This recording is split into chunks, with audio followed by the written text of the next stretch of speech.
विश्व के कोने कोने में यूट्यूब के माध्यम से हमसे गुरु मंत्र लेकर के वैदिक परंपरा में आगे बढ़ने वाले मेरे प्रिय शिष्यों और यूट्यूब के माध्यम से ही हमें सुनने वाले सज्जन और सन्नारियों, आज मैं आपको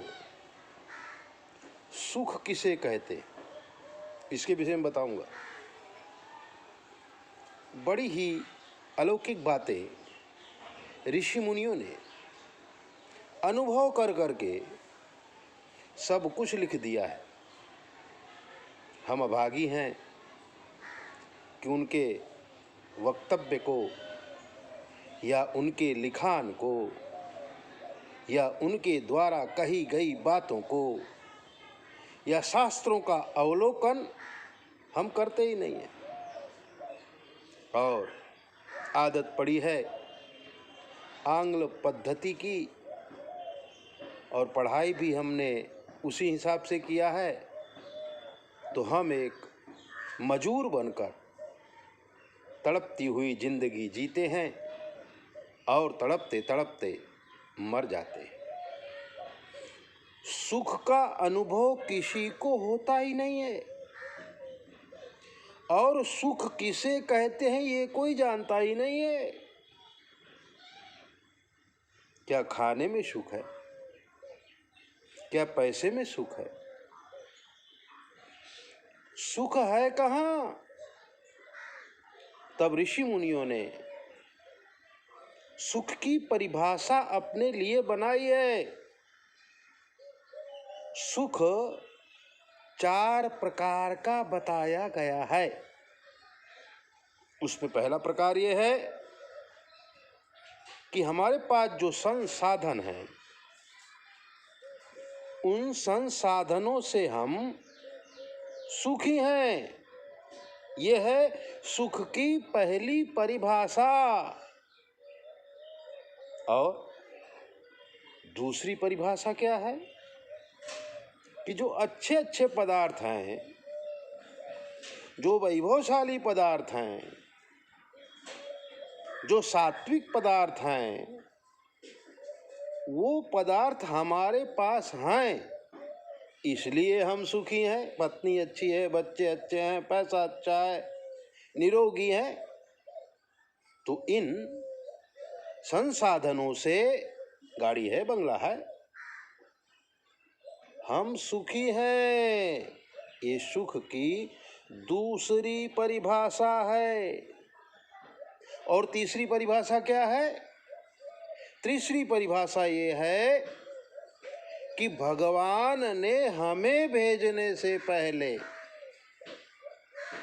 जो हमारे लिए भेजा है, जैसे कि माँ बाप, जमीन जायदाद, जो पैदा होते हैं मालिक बन जाते हैं, वो किसने दिया?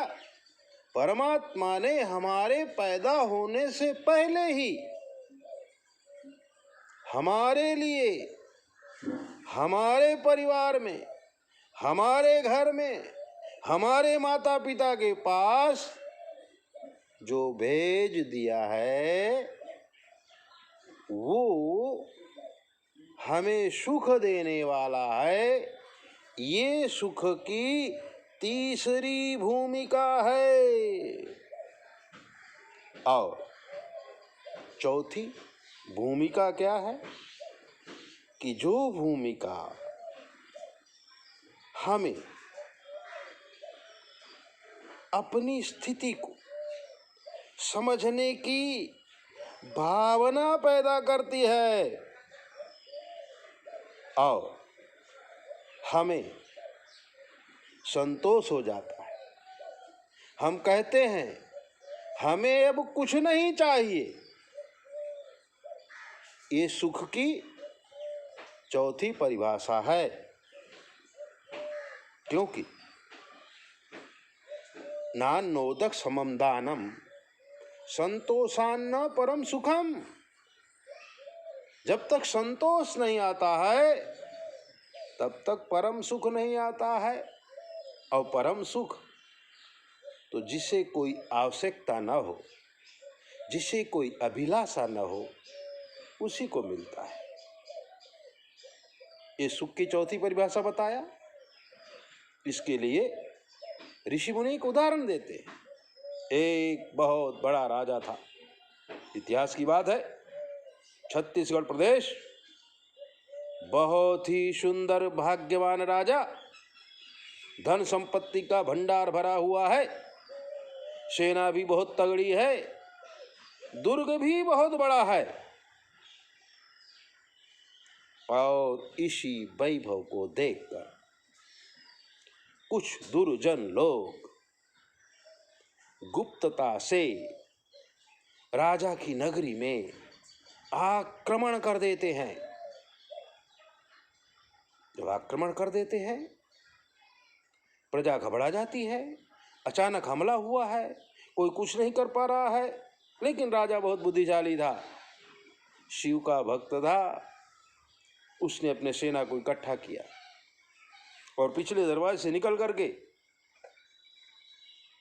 जो आतताई थे, जो दुश्मन थे, उनके ऊपर चढ़ाई कर दिया और दुश्मनों को भगाते भगाते भगाते अपने राज्य की सीमा से बाहर ले गया और जंगल में भटकने के लिए छोड़ दिया।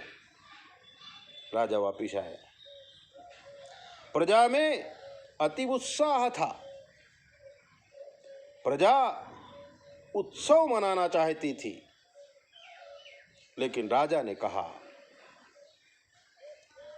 कि हम जीत का उत्सव नहीं मनाएंगे, इससे हमें समाधान नहीं मिलेगा। जो रोज का आनंद है वो सीमित हो जाएगा। इससे अच्छा जीत का अनुभव रोज करके सुखी हो जाओ।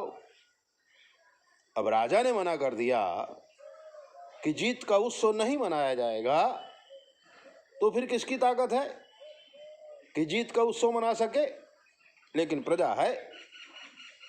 प्रजा ने कहा, इतनी बड़ी विजय हुई है, उत्सव तो मनाना चाहिए। और कुछ लोग जो समाज के प्रतिष्ठित लोग थे,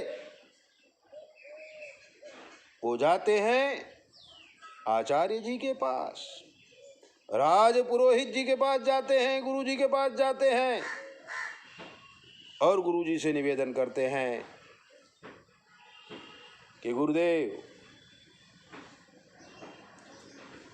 इतना बड़ा विजय हुआ, हम चाहते हैं कि इसका विजयोत्सव मनाया जाए, लेकिन राजा ने मना कर दिया है कि विजय उत्सव नहीं मनाया जाएगा। भाई क्यों नहीं मनाया जाएगा? तो उन्होंने कहा कि जो विजय का आनंद है वो हम रोज लेंगे। एक ही दिन में अगर हम उत्सव मनाएंगे तो थोड़े दिनों बाद ये जो आनंद है विजय का, ये नहीं मिलेगा। जो समाधान है, जो सुख है, वो नहीं मिलेगा। इसलिए आप राजा को आज्ञा करें, नगर में विजय उत्सव मनाया जाए। लेकिन आचार्य जी बहुत विद्वान थे। उन्होंने कहा, राजा की सोच सही है, विजय उत्सव नहीं मनाना चाहिए, बल्कि रोज खुश होना चाहिए। और दूसरी बार अगर कोई आक्रमण करे तो उससे हम कैसे जीतेंगे, इसके विषय में सोचा जाए, तो ये सुख हमें हमेशा रहेगा। ये है चतुर्थ प्रकार का सुख। मित्रों, हम थोड़ा सा जीतते हैं, थोड़ा सा पैसा कमाते हैं। कितने लोग कहते हैं कि हम चड्डी बनियान पहन करके अहमदाबाद शहर में आए थे, किसी भी शहर में गए थे। जिस मकान में हम भाड़े से रहते थे, वो मकान आज हमारा है। जिस कंपनी में हम नौकरी करते थे, वो कंपनी आज हमारी है। हमने इतना धन और वैभव कमाया है, तो उस धन और वैभव को वो आनंद उत्सव में खर्च कर देते हैं, और जो उनके मन का संतोष है वो संतोष आता नहीं है, दिनों दिन असंतोष बढ़ता जाता है, और वो और करते करते, कमाते कमाते, इकट्ठा करते करते मर जाता है। मित्रों, 9825200108 पर फोन करके आप कुछ भी पूछ सकते हैं। कितने लोग हमें गुड मॉर्निंग, गुड नाइट का मैसेज भेजते हैं, मत भेजिए। किसी भगवान का चित्र भी मत भेजिए। आपको भेजना है, हमें डिलीट करना है। आप भी बेकार का काम कर रहे हैं, हम भी बेकार का काम कर रहे हैं। इससे अच्छा आप थोड़ा पढ़ो, थोड़ा सुनो, ज्ञान प्राप्त करो। और अगर हमसे बहुत ही प्यार है तो हमें फ़ोन करो 4 से 6 में। अपने मन की जो अव्यवस्था है वो समझ लो। आपको क्या दुविधा है, आप कहाँ फंसे हुए हैं। 9825200108 को याद रखिए। सारे प्रश्नों के हल आपको यहीं मिलेगा। जय भोले। अपना ध्यान रखो।